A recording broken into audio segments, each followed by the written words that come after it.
Welcome, welcome, welcome, ladies and gentlemen. Look at that delicious looking punum right there on the screen. Absolutely fantastic. So, ladies and gentlemen, I wanted to start out with this background photo up front. Normally we don't do this, but I just have to say I love the angel wings of Billy Mick in the back. You can see him as Maud, which you're going to be able to see us in Valley of the Barbie Dolls. We have 5 shows coming up. We're really excited about it.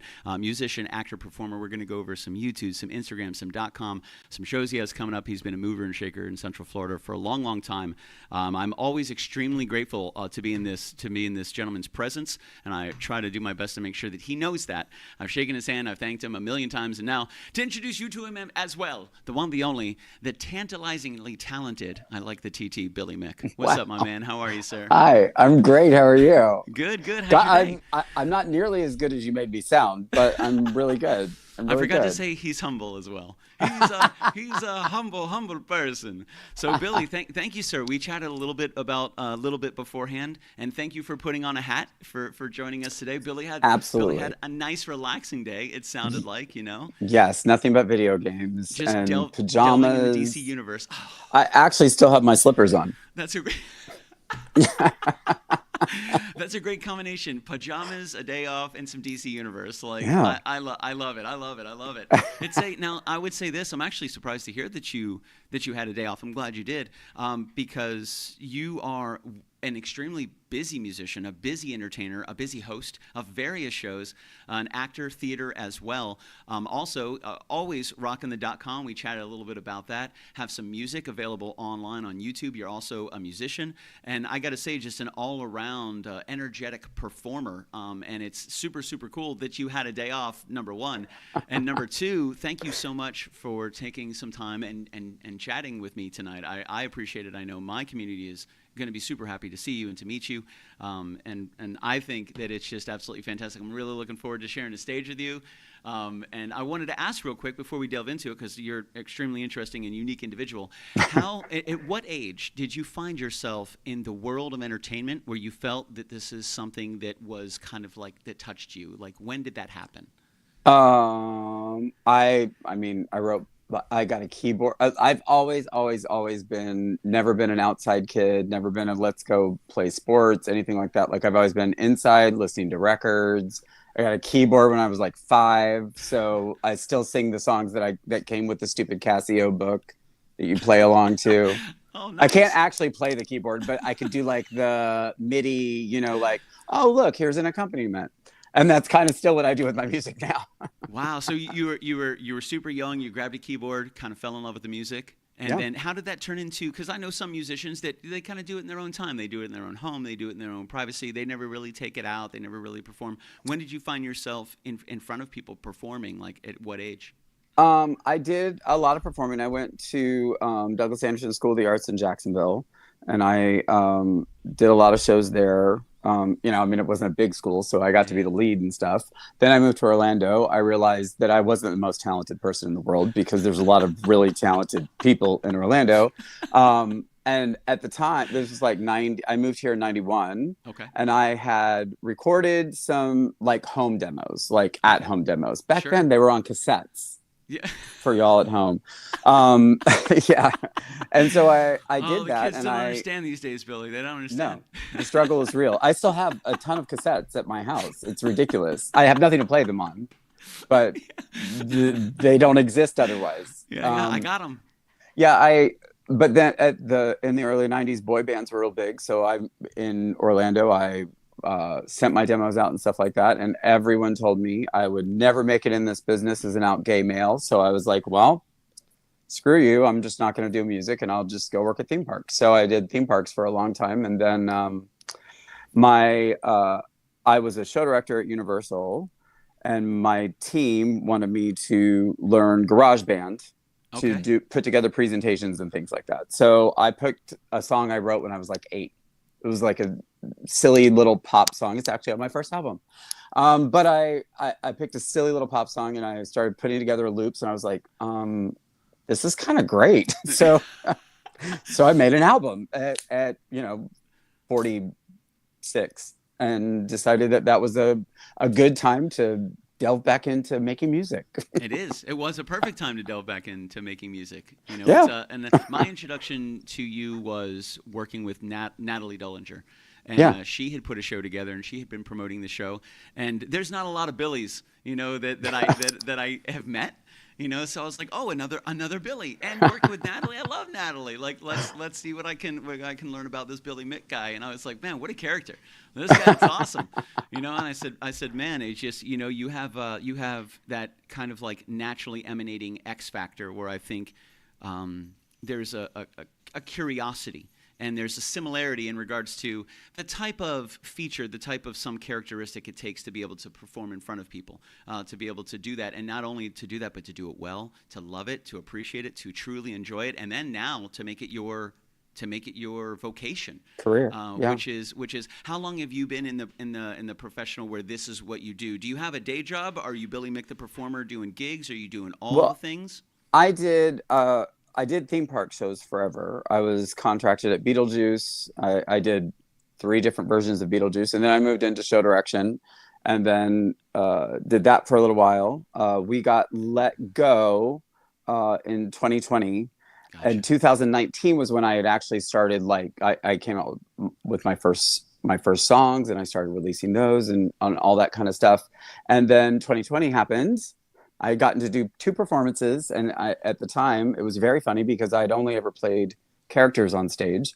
Gotcha. And so the first time I had to go out and sing my songs, I got 6 dancers. I was like, great, you know what? I'm going to be like fucking Cher. I'm just going to go out there. I'm going to stand there and sing, and I'm going to have all these people dancing around me. And literally, I got out on stage, and I was like Cindy Brady in that one episode where she like sees the light, and I was like, I don't know what I do on stage. Like I know what Dracula does. I know what Wolfman does. I know all these shows I did, but I didn't know what Billy Mick did on stage, and it was very weird. And so I did another performance with background dancers, and then COVID happened, and all the drag queens started doing online shows. Well, to beef those up, because they were doing them every week, and they would always have guests on. So I started doing guest spots on all these drag queens virtual shows every weekend, and we happened to have 2 walk-in closets in our bedroom. So we took one of them, and we of course happened to have a whole bunch of like fairy lights and disco lights and shit laying around the house. So we put all of that up and set it up in the room, and I would do performances every weekend, but I couldn't remember my lyrics. My husband would stand behind the camera with pieces of paper with my lyrics on them because I could not remember my lyrics. It's always vital to have, if you have a partner, it's vital if that partner like supports and loves what you do and they encourage what you do, like they become like they're your best friend, you know. And oh my gosh, are they already your best friend? But it's so much fun, especially to have somebody doing that, like like here's your cues. Because like the first time we did it, he was like, he's like, I know the words to your song. Why did you? I'm like, I don't. Like, listen, I don't know. I have no idea. All I need is this, and I'm good. Completely went out of my head. Yeah. Wow. So I mean, and it was very interesting because around 2020 there was a lot of change. There was a lot of professional change. There was a lot of industry change as well, especially in the entertainment business and the music business. You know, we were very fortunate. We started KitchenKillaz in 2017, so we were already very familiar with having an online platform and an online audience. We were already streaming 3 times a week, so it wasn't a big change for us to go, okay, we're going to keep streaming 3 times a week. You know, we just weren't visiting kitchens, but we still got to kind of keep up with that same schedule. But a lot of bands stopped, and they didn't come back. It was hard. It was very hard. It was terrible. Especially and it was, for performers, man. You know, for performers. I mean, it was bad for a lot of people around the world, of course, absolutely. And it was interesting to see, especially in Orlando, where a big pulse of this city is the live performance with Disney, with Universal, with the equity acting, with all the theaters that are around. I mean, it's absolutely hustling and bustling and booming at the seams with the entertainment industry, and the live entertainment industry took such a huge hit. But I like how you guys you evolved. You said, okay, how do we take advantage of this? What can we do? What choice do we have? Oh, we see a boom over here. We're already part of this environment. We're part of this entertainment industry. Let's create our own performance area. Put up some fairy lights. We got this. You have your husband hold the lyrics, the microphone, the performances, dude. Oh, then we started making music videos because everywhere was clear. So I was like, you know what? I was like, I want to do a badass like 80s black and white. We're just going to go to downtown Winter Garden. No one was there. Yeah. We had the entire, it was just an open blank set. It was totally open. So we went, we made a kick-ass 80s style rock video. Is now I know we chatted a little bit before, and you have a YouTube, you have an Instagram, you have a .com. We're gonna go over some other stuff. Where can we see that video? Is it somewhere YouTube. in the world? On my YouTube, yeah. I see one. Billy Mick Scars looks a little black. Oh, here's one. London Calling 4 years ago. Yeah. Which one was that? Which one is that's the one London you're talking Calling? About? London that's Calling. London We're Calling. Gonna bring it up. That's my favorite. I love Billy it. Mick owns the rights to all of this music Facebook, so you can't play with us. I do. Okay, don't play with us. So I'm going to actually do a share screen real quick. I'm gonna see if we can bring this up. That's absolutely fantastic. We're going to share this audio tab. So I love StreamYard. It's a lot of fun. So let me know. Does this look familiar? Mm-hmm. Let me see. Let me scroll down a little bit and show the London Calling thing. So this is it right here. Sweet.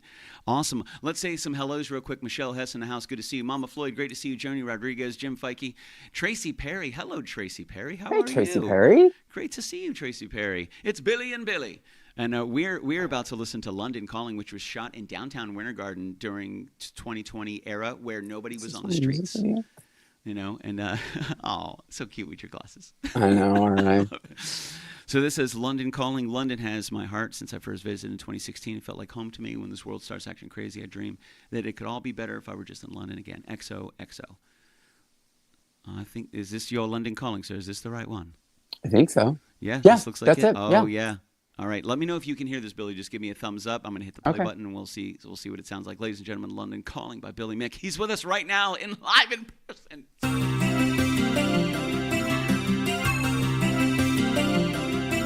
Don't know what's going on, but I feel so out of place. I know the name, but I don't recognize the face. We're treating people with a total lack of grace. I've got to get away from here. Oh, bro, this is a Bruce Springsteen kind of vibe. When I open my eyes, I see everything in front of me. It just makes me want to run away. I've got to break out of these walls and go where London goes. Some George Michael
Dude, that was epic.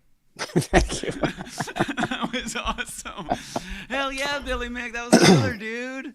Man, that's fantastic. You are just wrapped up in so many different types of entertainment, man. It's extremely inspiring. So it's a thank you very much for being one of the entertainers in Central Florida that carry the current torch. You know, like I almost feel like right now it's our time to carry the torch of entertainment, and then we watch the younger generations come up and keep coming and keep coming, and we just watch, you know, as they keep coming. It's like.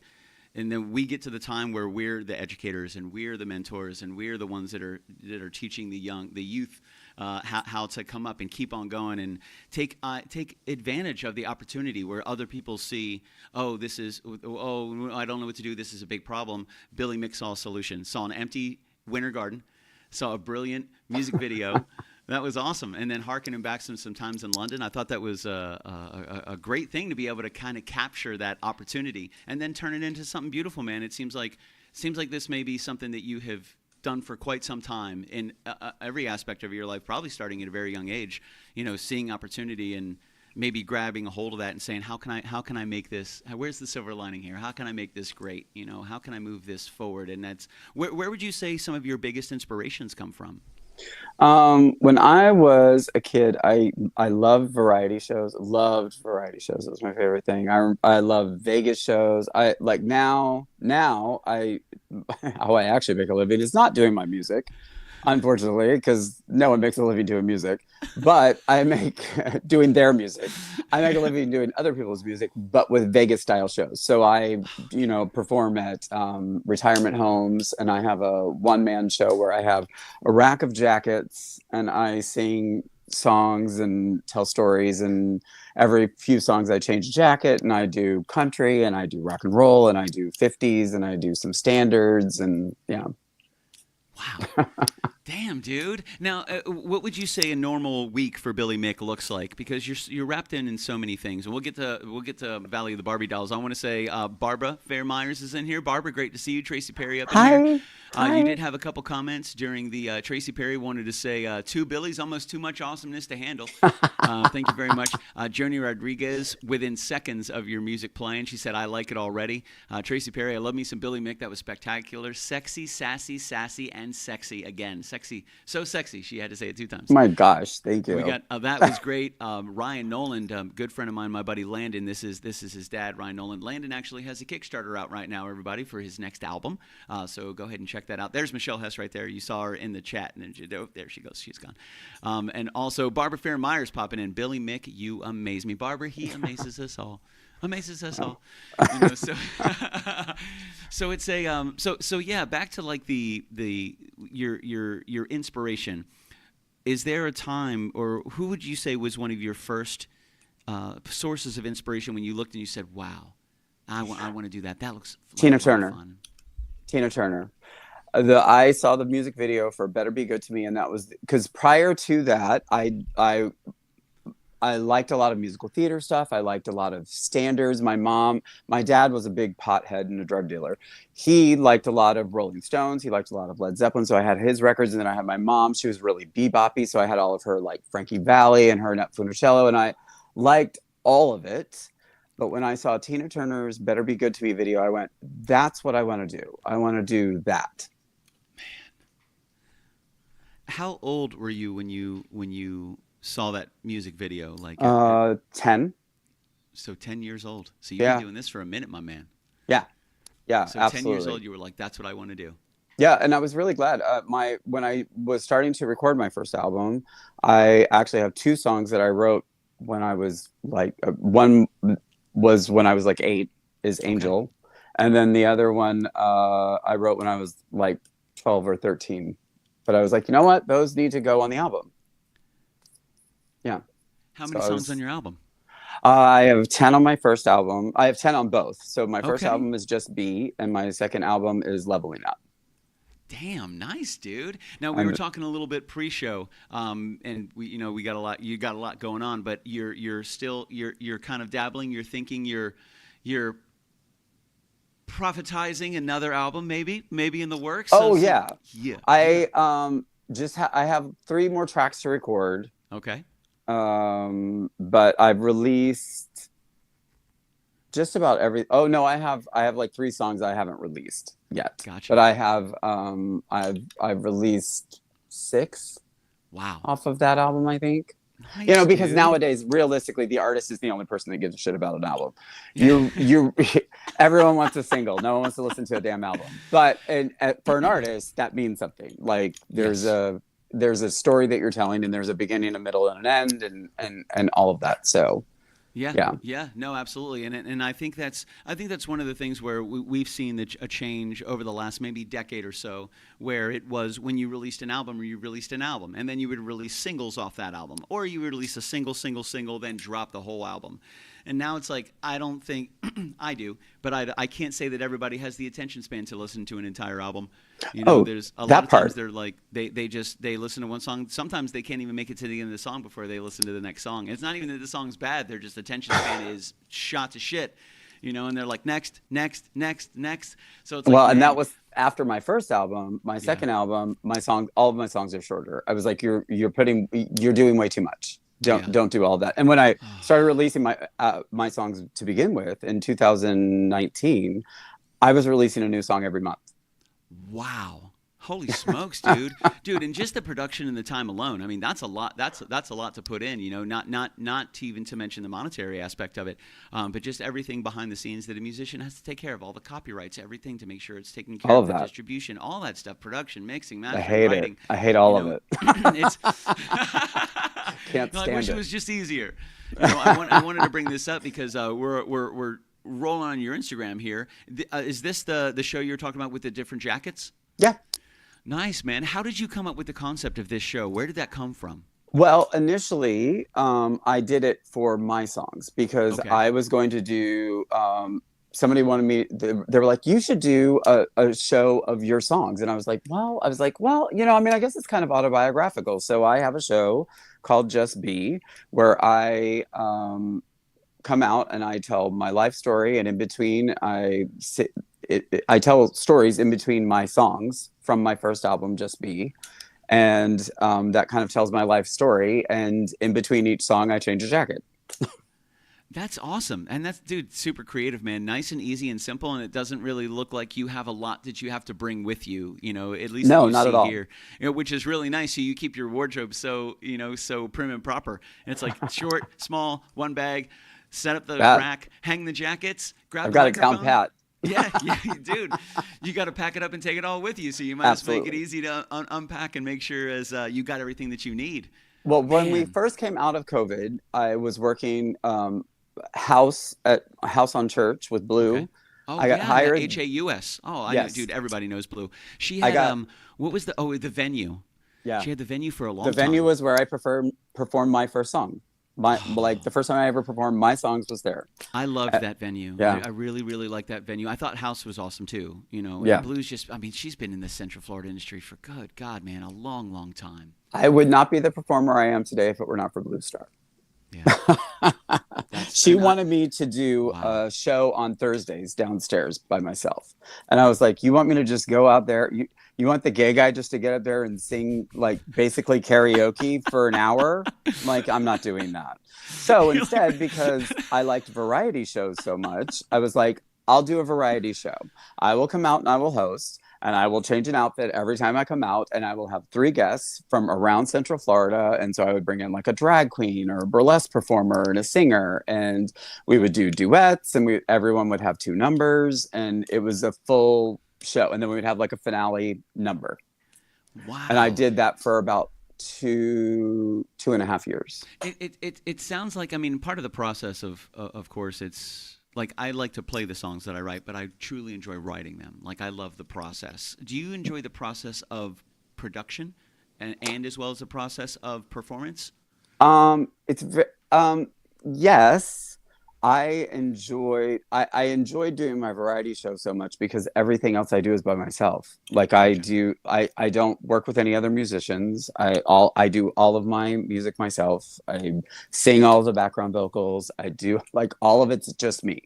So when band, baby, I love it. Yeah. So when I started doing my variety show, I was like, oh my gosh, this is so great to be on stage with people again. Like I really like that. Like, that's exciting to I me. wanted to bring this up. I see this clip on your Instagram, and I see you're kind of right in the background, and you're rocking, man. You're singing along. This looks like one of the duets you might have been talking about. Little happy birthday to my bestie.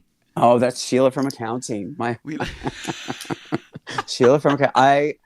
I love her. She's fabulous. How often do you get to perform with a variety of performers when you put these shows together? Like, do you utilize the same performers over and over again, or do you have, depending on the type of show it is, the talent you can touch?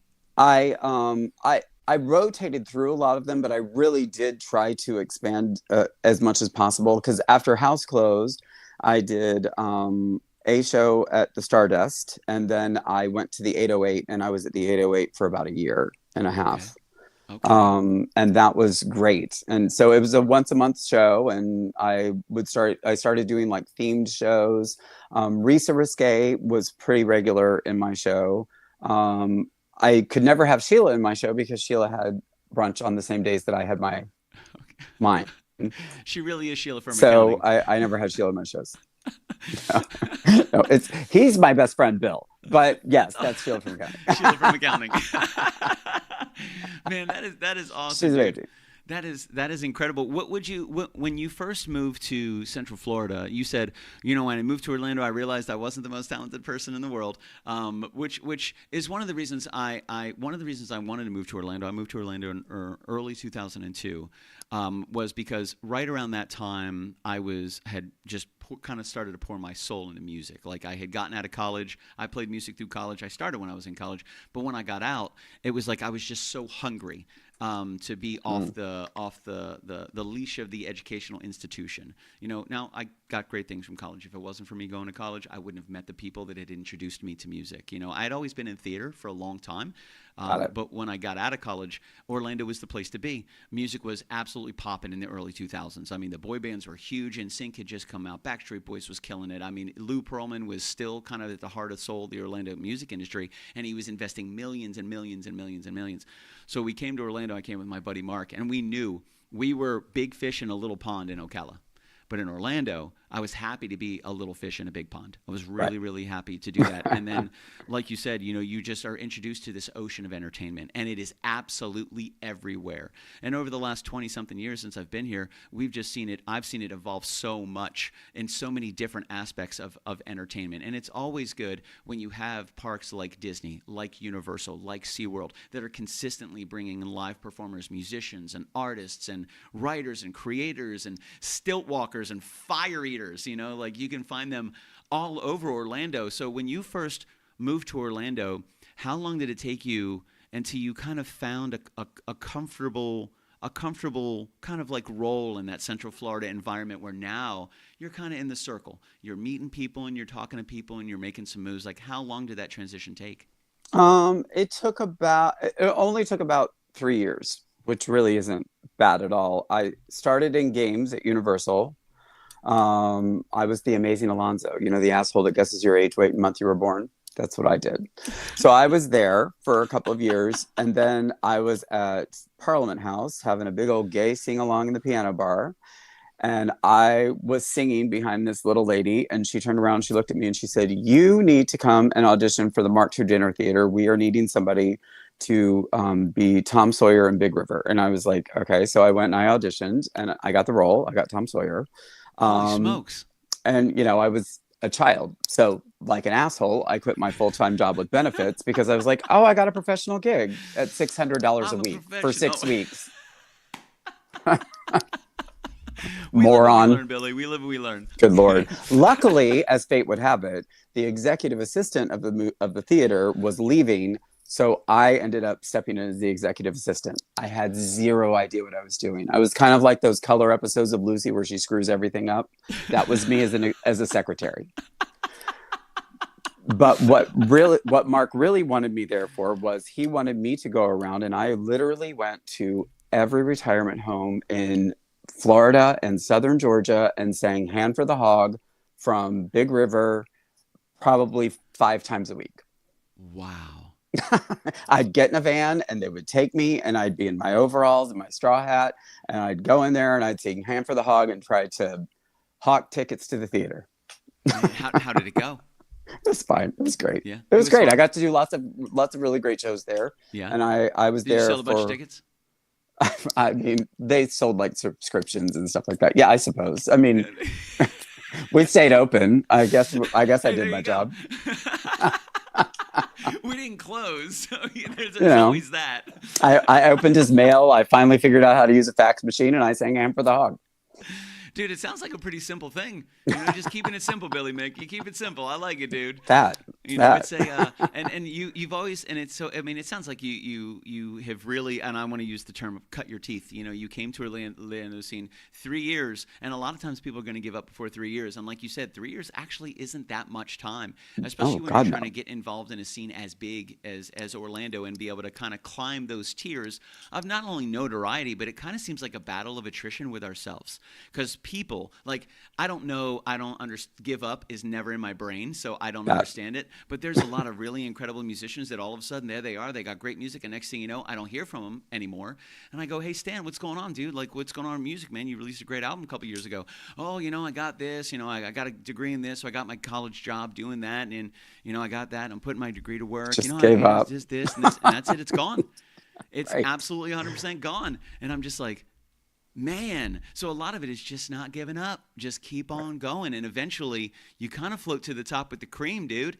You know, because now you've got such an arsenal, such a network, such a Rolodex of professionals that you work with.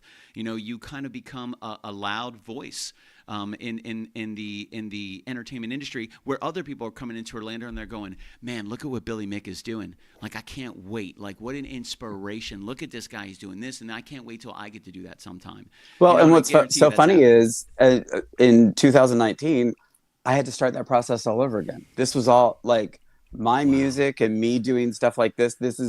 Was all new again. This, like me being somewhat successful in Right. performing again, didn't happen until probably this last year.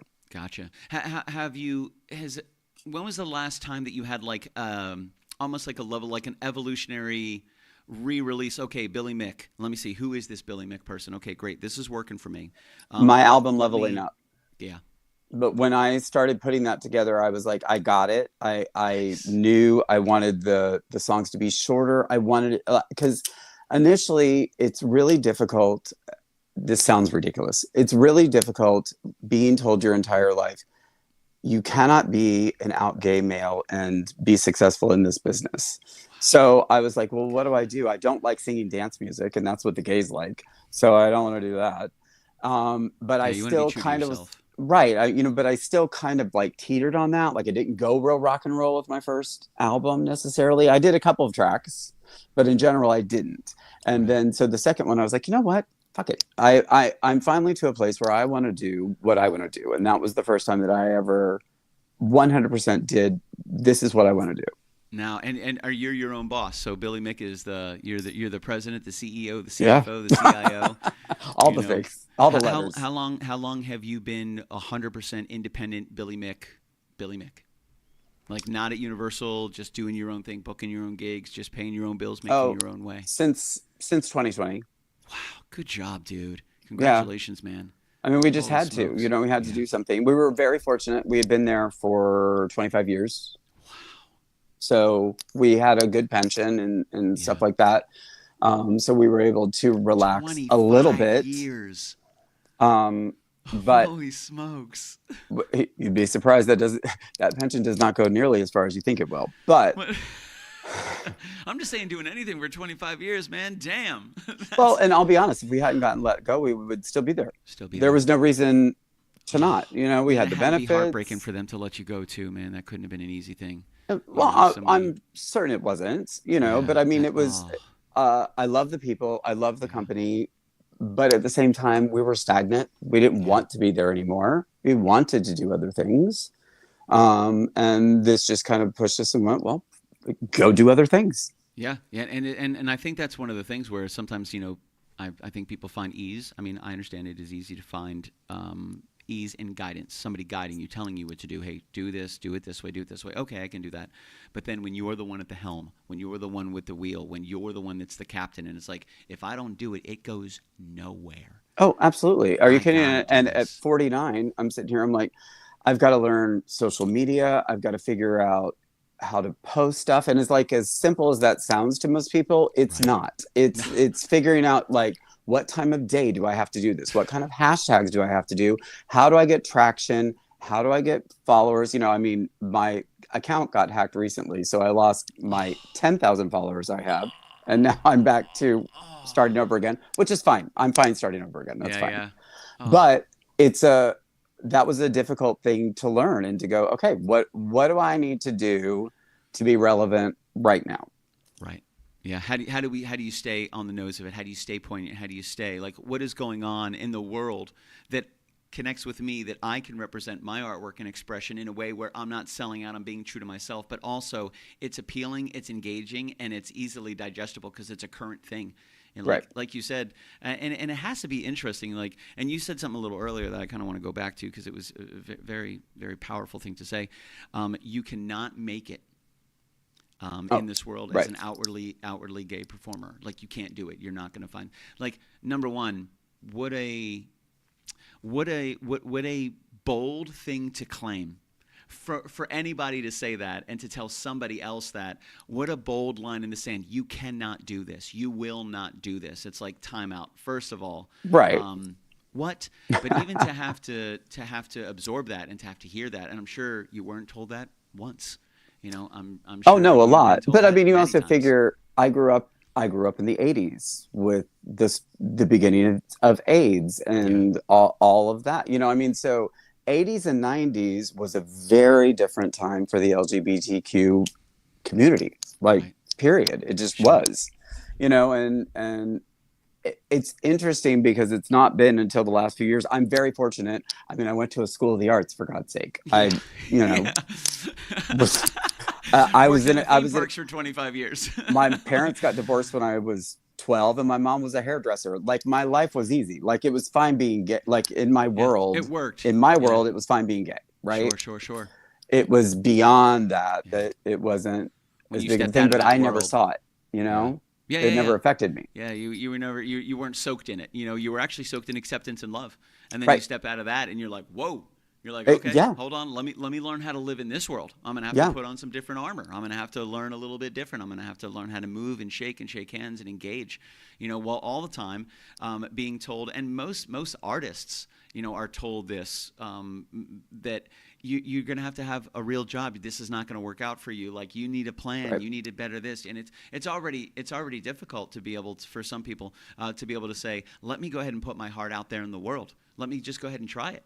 You know, because you're going to have people that go, I love that song. And you're going to have people go, you should never record music again. You're terrible.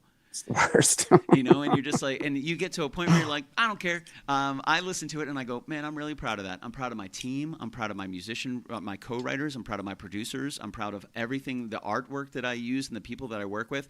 And, you know, full circle, a little bit of a bridge here, looking at the performances that we have coming up in Valley of the Barbie Dolls. Looking at that, I was talking to Barbie yesterday, and I was just asking her as we were leaving, you know, I said, how do you feel? And how'd you think of it? And she's like, man, I love it every single time. I just love sitting down and watching you guys perform. It's amazing to me. You know, and I said, I always lean, mainly I lean on the writer, the producer, and the director. And if I'm doing whatever I'm doing and they're happy with it, the audience will be happy with it. I don't have to worry about the audience because I trust them. I trust Barbara. I trust Patrick. I trust Bill. And I trust 100%. My team. I trust the cast. You know, so I look at that and I go, man. Then I started saying, it's not really. We love an audience. Don't get me wrong, audience. But it's not really, you know, for me about the audience first. It's about my team first to make sure I do them justice. I do the role justice. My team is proud of me. And looking at music, especially when it's like you can put it out in the world, and sometimes nobody will give a shit. Right. To what degree do you allow that? Do we allow that to then impact our motivation to do the next one? I had to take into consideration whether it be great or whether it be not great. It didn't matter. Right. It did not matter. I was proud of my team. I was happy with what I did. I'm able to look back on it. Like you said, you have these cassettes you can go back and you can listen to. And you can hear your evolution. You can hear your world. You can hear your And stories. they're terrible, so no one else will ever hear them. somebody referenced one of my first albums ever I released in like 2004 or something like that. I was talking to him a couple weeks ago, like, man, I listened to Rose off of this song, and I went, oh man, oh. Now Rose, I love. I wrote it about my grandmother. It was a beautiful song, but good God, man, you're talking to like this is like 21 years ago. I'm like, oh no. You're like, I don't even want to hear it anymore. Don't I know. Do you have songs that like when they come, like your songs when they come on, you're like, skip. Yeah, next. Yes. That. Yeah.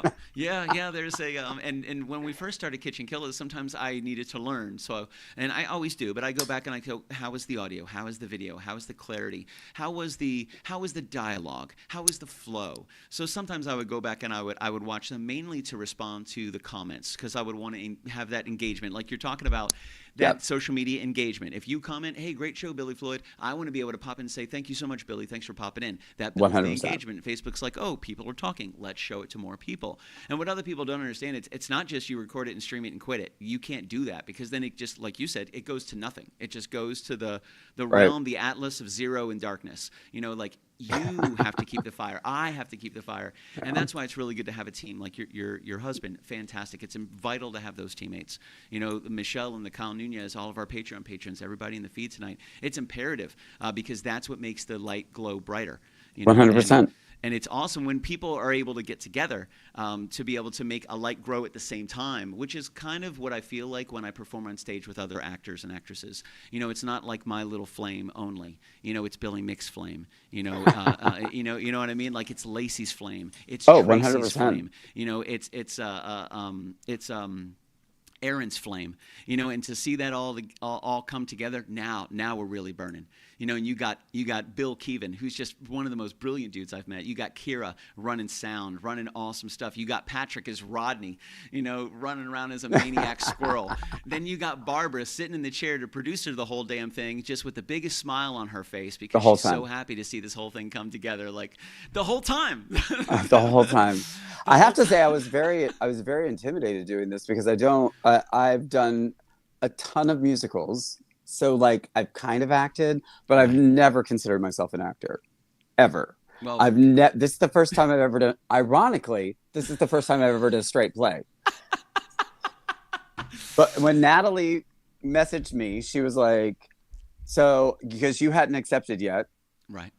So when Natalie messaged, she said, I have a role, Taffy, it's this dog, blah, blah, blah. And I was like, I don't know. And she's like, well, we do have this other role, it's Maud. And I was like, I'm listening. Go on. Go on. I'm like, wait a second. I just have to be sarcastic in a deep voice and judgmental. Send me the script. So. Give it to me. Give it to me. So I was very intimidated going in to do it, because I just I've never really done what I felt was really acting before. So this is kind of new to me. So it's you're exciting. Still very Billy Mick, and yes, I am. You know what I mean? Like, you're still very Billy Mick, although you are also a fantastic Maud. Thank you. I think people will see your character and be like, wow, what a great Maud. And I'm going to be like, it's Billy. Like, it's really him. It's Bill had, because our production crew didn't get chosen for Fringe this year. We just didn't win the lottery. We didn't win the last year either. But we go to Fringe and we support, and then we was like, okay, cool, we'll see what other opportunities we have to perform this year, So then Bill got in touch with me and he says, hey, our friend Barbara got chosen. She reached out to Patrick to assist with the script, and they asked Bill to direct. Bill goes, so I wanted to reach out to you. He goes, I'm looking at the parts and I don't really know if there's a part for you, but I'm trying. I have this other idea, but I'm not really sure. He goes, there's a part for a dog, Taffy. I just don't know if it's in your wheelhouse, man, but let me talk to Patrick. We'll see what we can work on, and we'll let you know. And I go, okay, cool, no problem. I love Bill. So in your wheelhouse, my God. Right? So then, like 6 weeks later, he messaged me. He's like, hey man, you got a second? And I go, yeah. He goes, so I just was wondering if you wanted to take a look at this script that we're doing. It is Taffy, it's the dog, but some adjustments, some ideas. I think maybe it's something that you might sink your teeth into. And I go, haha, sink my teeth into. Oh my God. Great, send it my way. And I go, by the way, yeah, Bill, I'm down. And he goes, well, have you got the script? I go, yeah, I'll read it. But yes, I'm in. Like, rock and roll. It'll be fun. And he goes, really? Did you read the script? I go, easy. I'm opening it now. Yeah, it looks great, dude. I get to be a dog. Like, I get to run around and have fun. That's it. I'm Seriously, down. I opened the script. I got to the first line, which is, It's Super Maga Barbie, and I opened the goddamn door, and I put it down, and I messaged Natalie. I said, I'll do it. I'll do it. I'm in.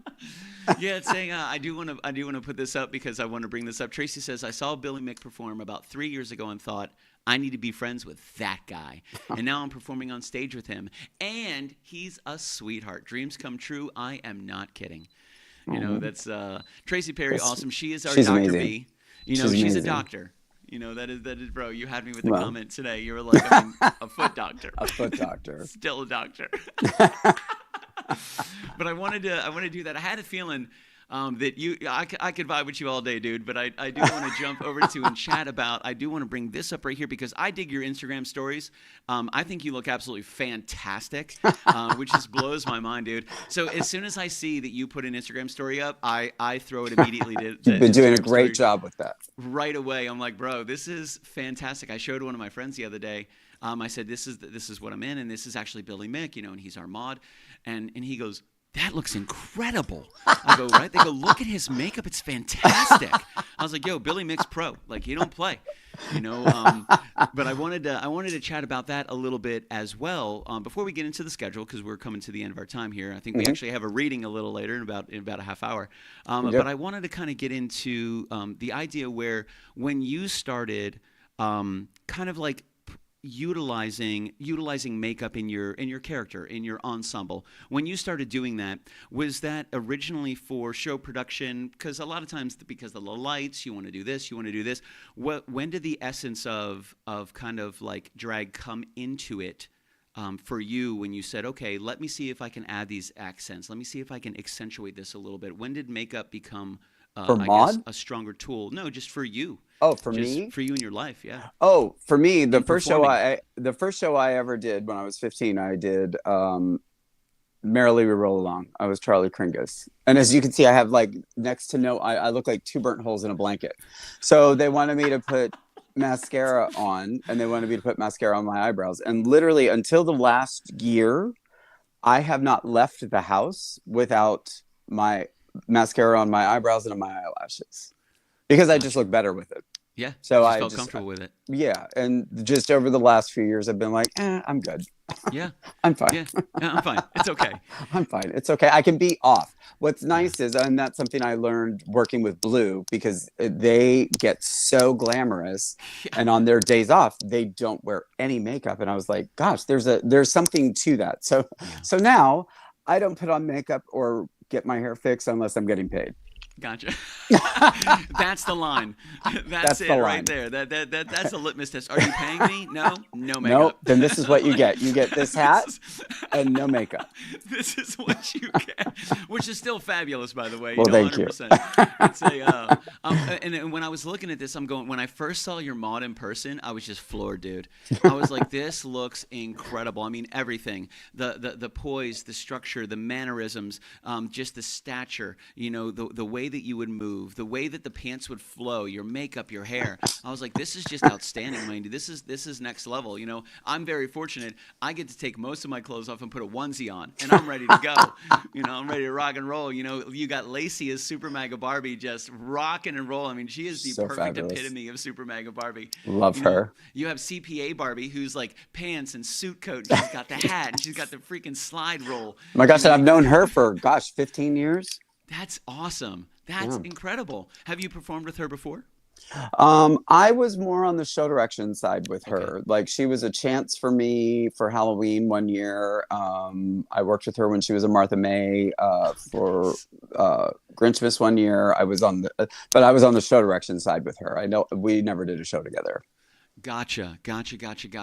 And it's interesting. Have you when did you meet each other? Like, because sometimes you can be in show direction and they can be on the other side, but you don't actually meet each other. Like, when was the first time you guys shook hands and met each other and were like, oh, cool, and then you recognized who each other was? You know, that's a long time to know somebody. Oh yeah, we've known each other forever, because she also opened Disaster with my husband. He was the stage manager for Disaster when they opened that, and she was over there. And so, I mean, she and I have worked together a lot.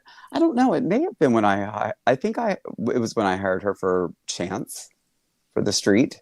Man, That's and because she's been in this for a long time. When I was first introduced to Erin, and Bill was talking about her, and we were just kind of talking about the crew and everybody that has come together to kind of put this cast together. There's a lot of experience. There's years and years and years of experience, with this, which is so cool to see. So many years of production and so many years of performance. Like Lacey's full time, like this is, and she's amazing. She's incredible. Love her. To work with people like you, to work with people like really everybody, just the whole cast, everybody that's making the whole thing. Erin's just absolutely fantastic, to be able to kind of put it together. And sometimes I kind of get caught watching you guys perform.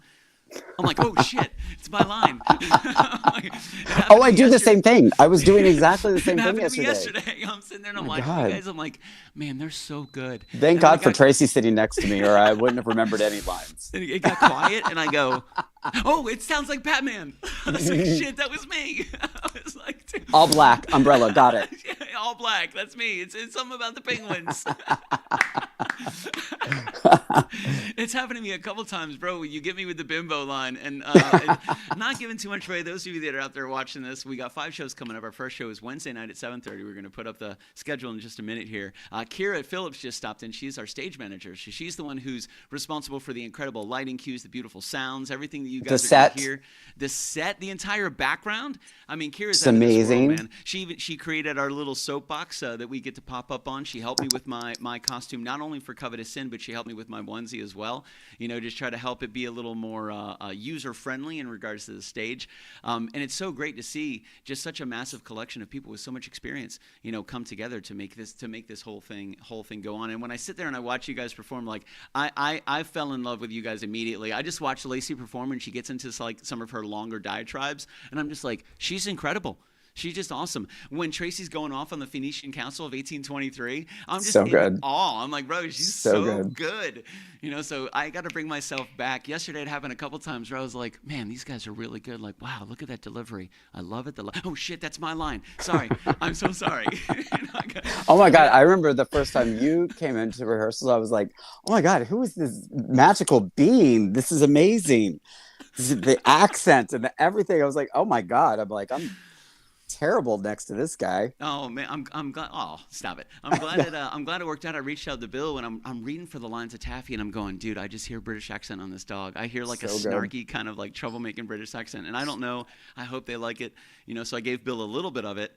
And then when he was telling Patrick, when I met you guys in person, he's like, Patrick, I can't wait for you to hear Billy's accent. I'm like, no, he may hate it. Stop it. Don't say that. Like, you don't know. You may not like it at all. I'm so sorry. But it's such a fun role.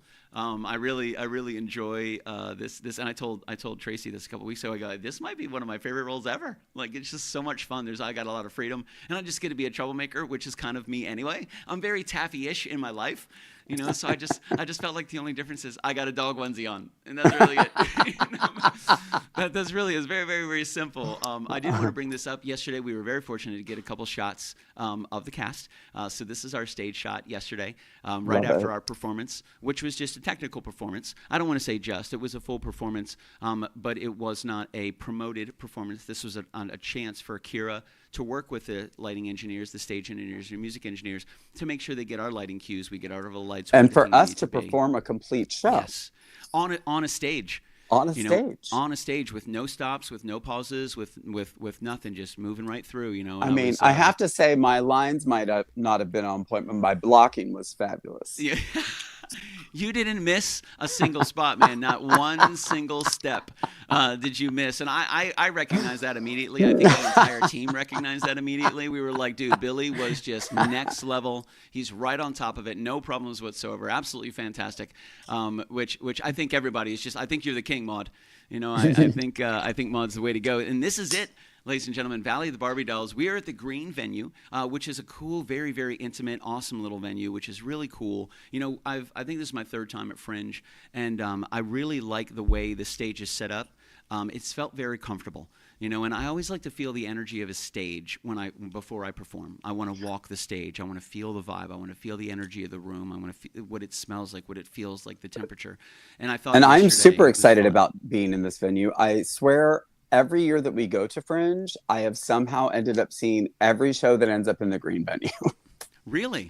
I've seen some. Let's like as soon as they described the venue, I was like, oh, I know this venue.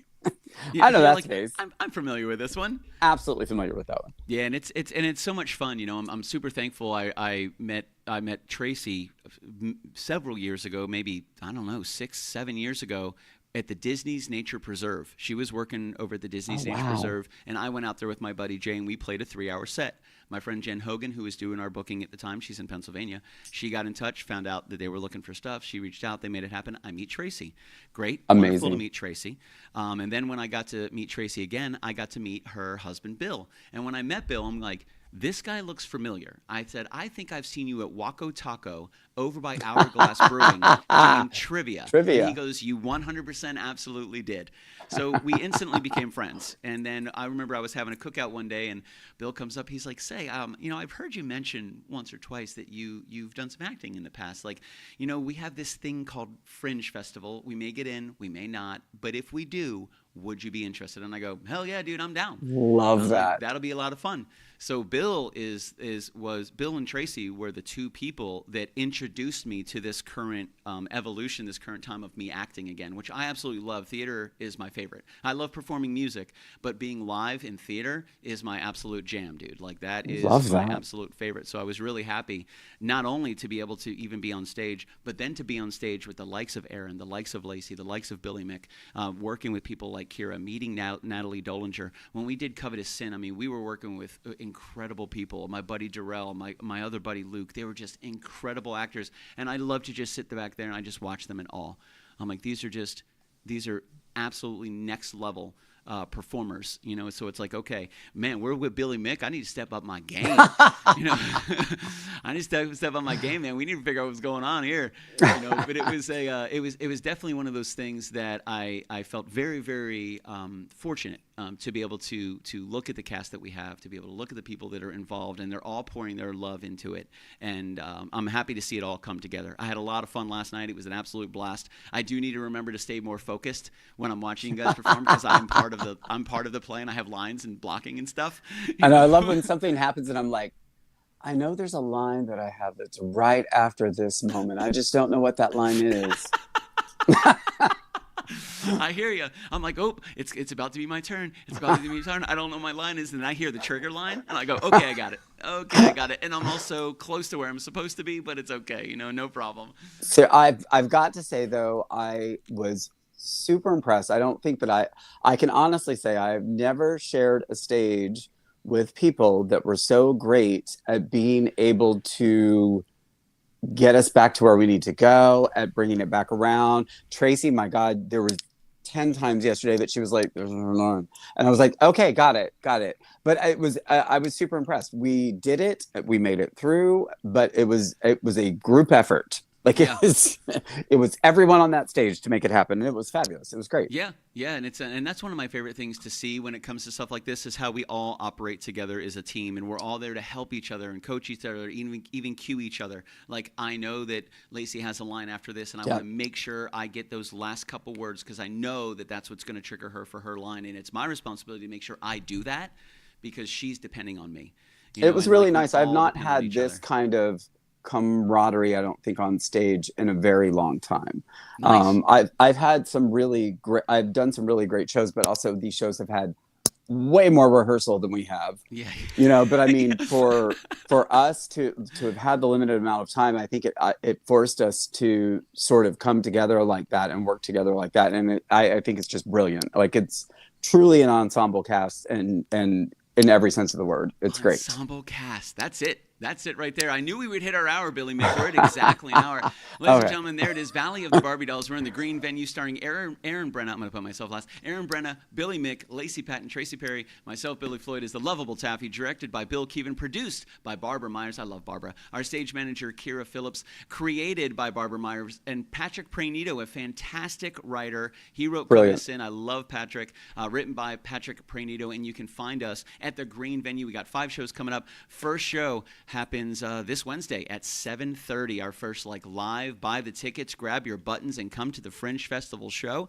Happens at 7:30 on Wednesday. I want to put this back up just because it looks so damn good.